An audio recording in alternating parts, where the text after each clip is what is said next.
আমাদের দল থেকে জাতীয় সরকারে মন্ত্রী অন্তর্ভুক্ত হবেন।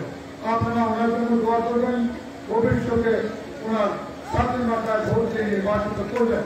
সেবা করে আসছে, ইনশাআল্লাহ আমরা দুটো প্রার্থী হিসাবে আগামী নির্বাচন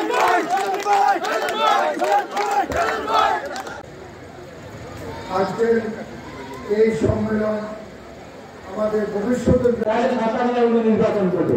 তাহলে কি উপস্থিতরা যেমন আমরা ধানের শীষের থাকার প্রার্থী এককভাবে ইনশাআল্লাহ সবাই ভালো থাকবেন। রেদওয়ান আহমেদ সাহেব জাতীয় এবং আন্তর্জাতিক বক্তব্য রাখতে হলে আমাদেরকে বাক্যে দেয় নাই।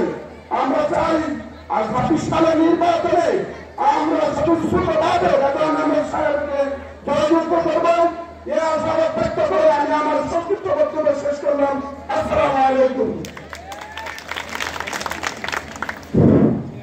সংগ্রামী সহযোগীগণ, এখন আপনাদের সামনে মূল্যবান বক্তব্য আছেন চান্দনা উপজেলার এনডিপির সাংগঠনিক সম্পাদক বৈলং বাতাকাশী ইউনিয়নের সাবেক ২ সফল চেয়ারম্যান জনাব